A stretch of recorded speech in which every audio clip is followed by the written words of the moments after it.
Kembali dalam cerita di Sebelah Berita, kalau di awal tadi saya bersama dengan rakan saya Umawati Ramayah yang berkongsi liputan dan juga cerita pengalaman beliau untuk hari kedua Pameran Pertahanan di SA dan juga NASEC 2022. Sebelum untuk ke segmen yang kedua ini, mungkin ada yang terlepas mengikuti perkembangan semasa, khususnya melihat kepada perkembangan COVID-19 dalam negara untuk hari ini seperti apa yang dimaklumkan oleh KKM sebelum ini, iaitu hari ini angkanya menurun kepada 13,336 kes.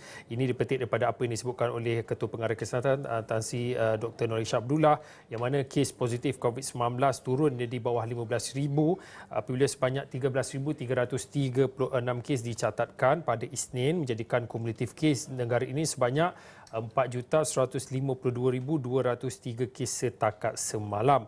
Dan sebanyak daripada jumlah yang direkodkan 13,225 kes ataupun 99.17% dalam kategori 1 dan 2, manakala selebihnya adalah bagi kategori 3 hinggalah kategori 5. Laporan lanjut artikel penuh anda boleh terus ke astroawani.com. Baik, kalau di awal tadi saya ada berkongsikan kepada anda signifikannya untuk 1 April 2022 ni, selain daripada kita melihat kepada peralihan fasa endemik, pintu sepadan antarabangsa dibuka, juga ada berita gembira khususnya bagi mereka yang menanti-nanti bagi permohonan khas, pengeluaran khas KWSP RM10,000 permohonan boleh dibuat pada 1 April ini. Satu lagi saya kira perkara juga yang penting dan seperti apa yang dimaklumkan dan juga disarankan oleh KKM, yang mana KKM mengesyorkan kanak-kanak yang belum divaksinasi segera mendapatkan vaksin susulan. Peningkatan 160% kes COVID-19 membabitkan golongan itu yang dimasukkan ke hospital pada tahun ini, dan ini dipetik daripada apa yang disebutkan oleh Timbalan Menteri Kesihatan Datuk Dr. Nur Azmi Ghazali, yang mana mengatakan kanak-kanak yang belum mendapatkan vaksin diminta berbuat demikian menerusi program PIKS ataupun program imunisasi COVID-19 kebangsaan kanak-kanak PIKKIDS sebelum negara beralih ke fasa peralihan ke endemik mulai 1 April ini. Jadi untuk waktu ini kembali saya nak terus bersama dengan Dr. Muhammad Zakrul Razman Mamapozi, pakar pediatrik. Assalamualaikum Dr. Waalaikumsalam. Doktor, mungkin terus memberi sedikit pandangan melihat kepada angka untuk kanak-kanak sahaja. Kita tahu 37% golongan kanak-kanak telah pun mendapat vaksin mereka dalam ataupun di bawah program PIKKIDS ini, tetapi dalam masa yang sama KKM juga berkongsi data iaitu naik ataupun melonjak 160% kes bagi kanak-kanak yang dimasukkan ke hospital. Bagaimana boleh kita memahami perlunya program vaksin ini dipergalakkan dalam beberapa hari lagi kita menuju kepada fasa endemik ini, Doktor? Kalau saya boleh komen, sebenarnya kalau kita lihat dalam senario masyarakat sekarang, kita ada 3 golongan yang kita tengah berurusan. Pertama adalah golongan yang berusia, kita tengok dalam COVID now sebagai contoh, 18 tahun ke atas, yang mana 97% telah divaksinkan. Golongan anak-anak yang berusia 12 sampai 17 tahun, sebanyak 95% telah divaksinkan. Dan golongan 11 bawah daripada 5 sampai 12 tahun atau 5 sampai 11 tahun yang 37% telah masih belum divaksinkan, hanya 37% divaksinkan. Jadi sebenarnya asas penularan ini berlaku akibat daripada pergerakan dan perkumpulan. Kalau kita lihat pergerakan dan perkumpulan melibatkan orang dewasa dan pelajar-pelajar sekolah menengah, sebenarnya mereka dah protected daripada awal lagi semenjak program PIKS dimulakan. Cuma dalam program kanak-kanak sekarang ni sebenarnya, kanak-kanak ketinggalan. Walaupun kita kata vaksin telah mula diberikan awal, cuma di Malaysia dimulakan agak lambat. Dia tak seiring bersama dengan orang dewasa. Kalau kita lihat kebanyakan negara-negara yang memulakan program vaksinasi kanak-kanak, telah dimulakan peringkat awal macam di Dubai atau contoh di Saudi, di US sebagai contoh, kita ketinggalan at least 6 bulan ke belakang.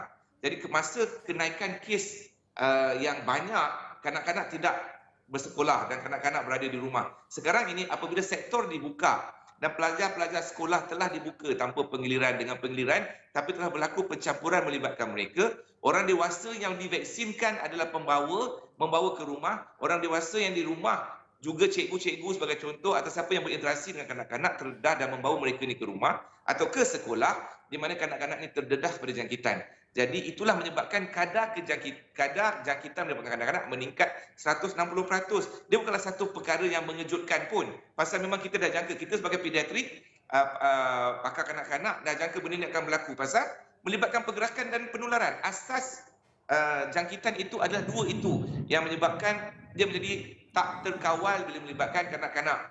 Jadi kalau kita lihat sama ada apakah tindakan yang seharusnya nak akui atau tidak, sebenarnya patutnya seiring daripada peringkat awal untuk kita berikan kepada kanak-kanak. Jadi pasal itu kita akan terus berhadapan, dan sebenarnya kalau mengikut jangkaan saya, dia akan terus meningkat dalam masa seminggu 2 minggu ni.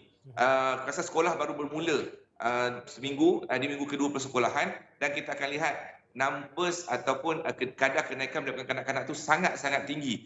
Penurunan kes pada masa sekarang bukan bermaksud kes itu menurun, ya. Sebenarnya kes itu tidak benar-benar direkod dengan telus dah. Kerana apa? Kebanyakan orang-orang yang telah divaksinkan, mereka berpandangan sama ada mereka tak nak check dan tak nak upload, atau dia orang check dan dia orang upload, atau mereka memang tak nak ambil tahu langsung dan terus tak nak check kerana mereka berpandangan bahawa mereka tidak dijangkiti dan tak nak mengakui sama ada mereka dijangkiti COVID atau tidak. Itu sebenarnya senario yang boleh saya komen dalam keadaan sekarang lah, insyaAllah. Okey, Doktor, sebelum nak pergi ke senario itu tadi, Doktor ada kongsikan sebenarnya kalau melihat pada perbezaan jurang bagaimana kelompok penerima vaksin dalam golongan dewasa ini begitu jauh kalau nak dibandingkan dengan golongan kanak-kanak.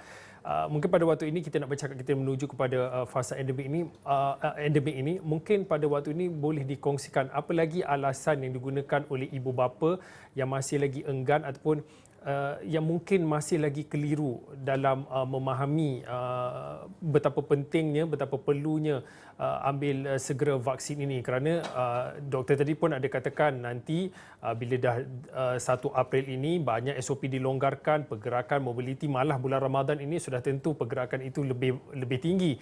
Mungkin boleh dikongsikan apa lagi alasan yang mereka gunakan supaya kita boleh tahu cara untuk nak tackle masalah ini.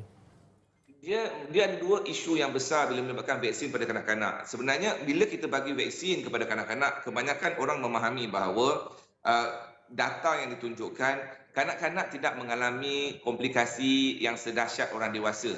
Tetapi yang menjadi tidak adil adalah orang-orang dewasa yang menerima vaksin merasakan anak-anak mereka yang tidak mengambil vaksin selamat daripada jangkitan COVID. Sedangkan mereka lah yang paling terdedah pasal kebanyakannya mereka tidak divaksinkan.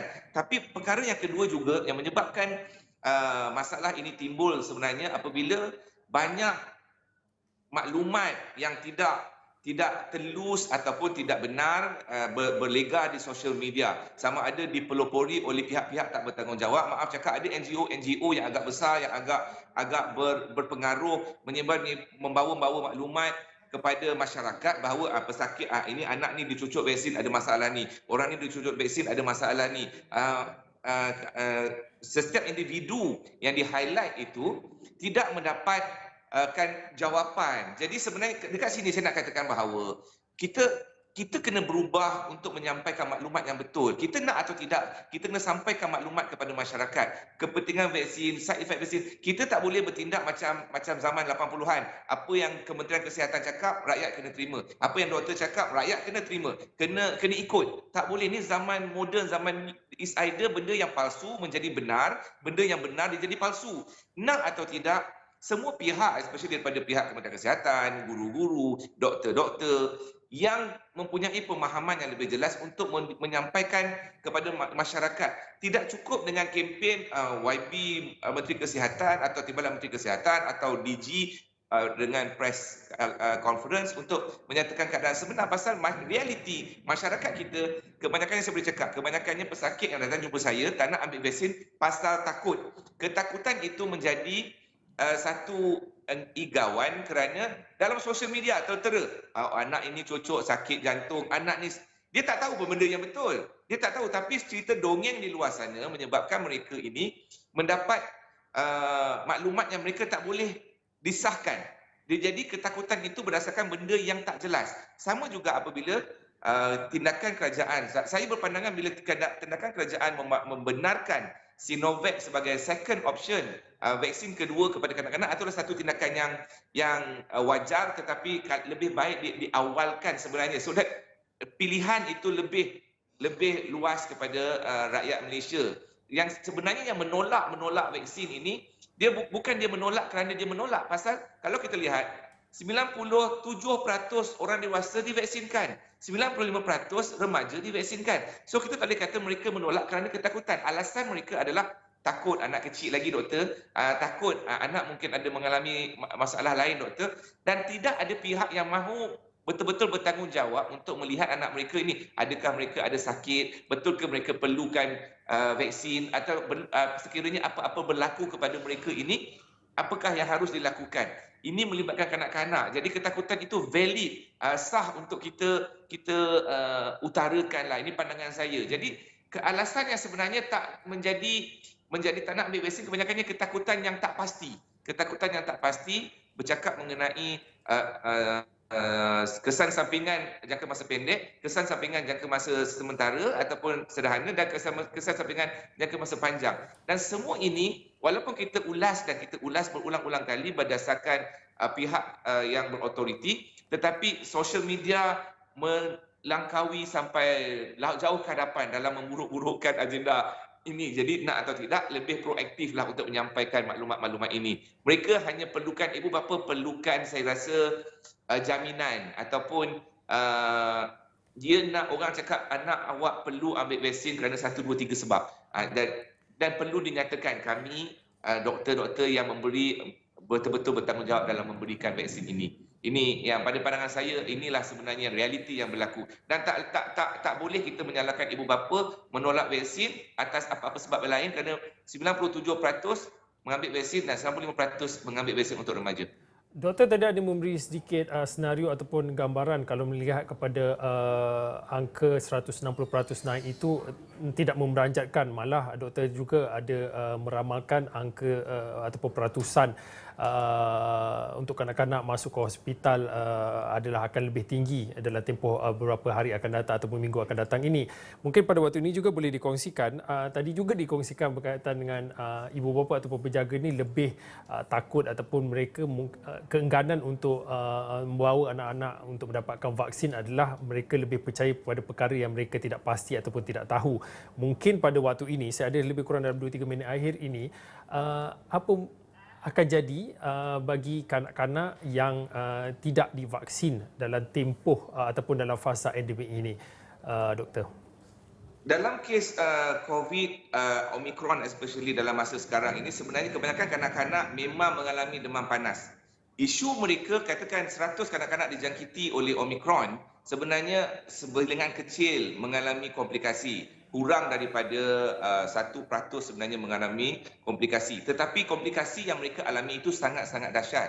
Jadi sebenarnya untuk ibu bapa di luar sana, apabila anak-anak anda terdedah, berkumpul, bersekolah, kita tak nak ambil vaksin tak ada masalah, tetapi kita kena faham, kita mengambil vaksin, ibu bapa mengambil vaksin. So anak-anak yang tidak divaksinkan ini, mereka sebenarnya tanpa sedar dizalimi oleh ibu bapa.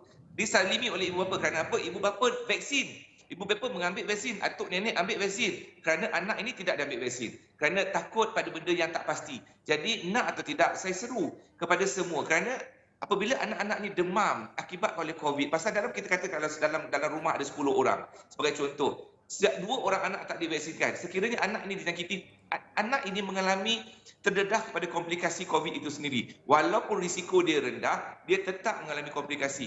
Dan pilihan itu adalah pilihan untuk kita bertindak, cukup untuk kita masuk ke fasa endemik. Saya tidak menyeru untuk lebih daripada itu supaya anak-anak kita berjaga, sekolah boleh berjaga. Kerana kalau kita tak jaga anak kita atas tata cara benda yang kita tak tahu, jadi menyebabkan kecelaruan dalam rumah tangga ataupun isi rumah kita.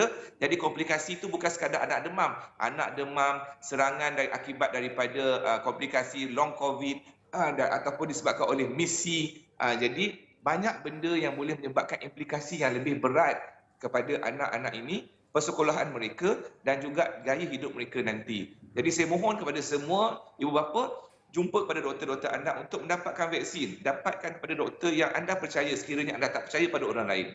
Okey, baik. Terima kasih Dr. Muhammad Zakrul Razmal Muhammad Fauzi.